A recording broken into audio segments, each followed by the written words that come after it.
Happy Constitution Day! Today we're looking at how Enlightenment ideas shaped the American founding, especially in the Declaration of Independence and the U.S. Constitution. The Constitution was drafted in 1787, ratified in 1788, and the Bill of Rights was added in 1791. Constitution Day is our chance to reflect not just on the words of the Constitution, but on the ideas behind them. The framers drew heavily on Enlightenment philosophy, ideas about liberty, rights, and government by consent, to create something radically new. The Enlightenment was a 17th to 18th century movement in Europe and North America. Enlightenment thinkers emphasized reason, science, and liberty. They challenged the divine right of kings, ecclesiastical authority, and the weight of tradition. In England, the Civil War of the 1640s and the Glorious Revolution of 1688 laid the foundations for John Locke's ideas about consent and limited monarchy. These currents informed both the American and French revolutions, where Enlightenment ideals became revolutionary practice.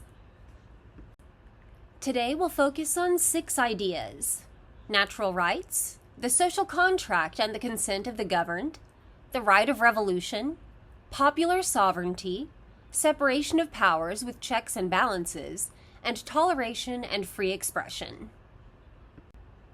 Natural rights. John Locke argued that people are by nature free and equal, with rights to life, liberty, and property that exist prior to government.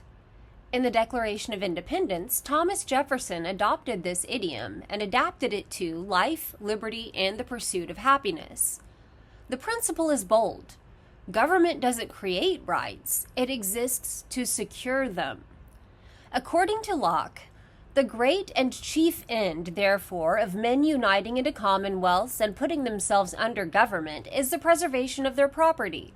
By property, I must be understood here to mean that property which men have in their lives, liberties, and estates. Second Treatise of Government, 1689.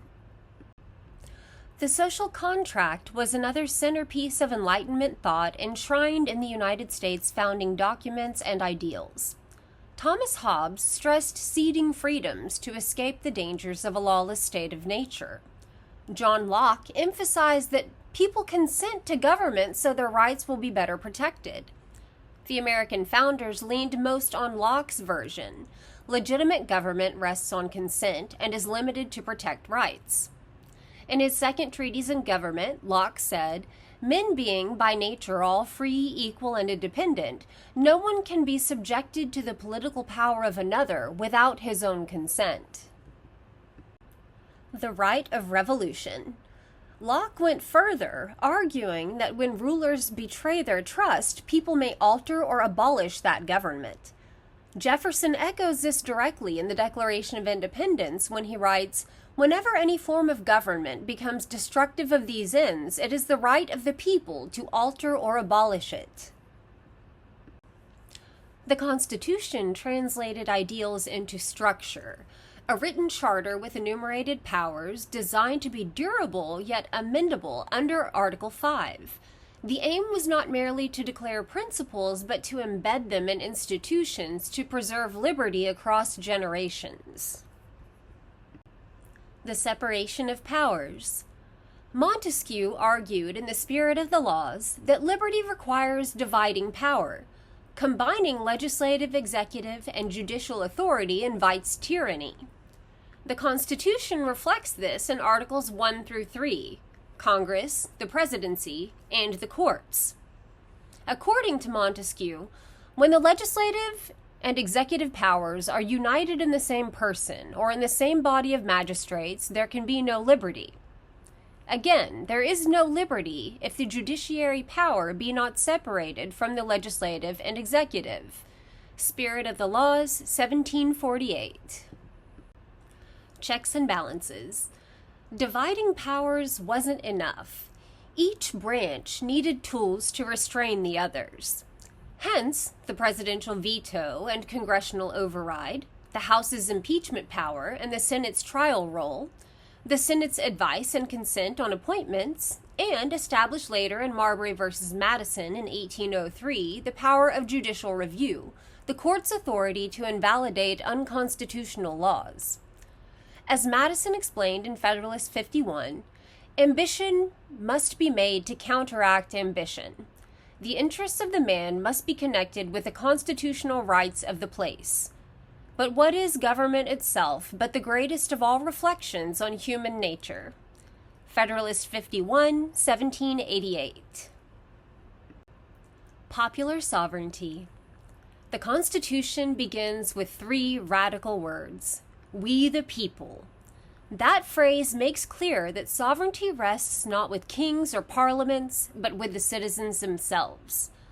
Popular sovereignty justifies elections and representation, ensuring that legitimacy flows upward from the citizens, not downward from rulers.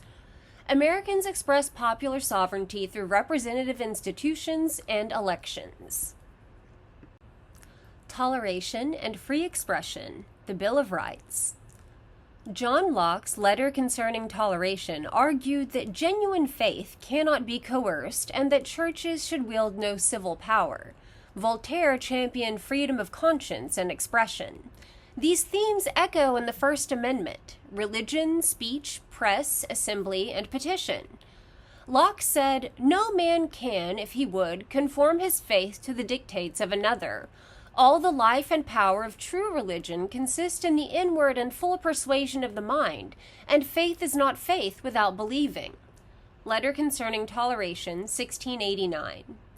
The text of the First Amendment to the United States Constitution states that Congress shall make no law respecting an establishment of religion, or prohibiting the free exercise thereof, or abridging the freedom of speech, or of the press, or the right of the people to peaceably assemble and to petition the government for a redress of grievances.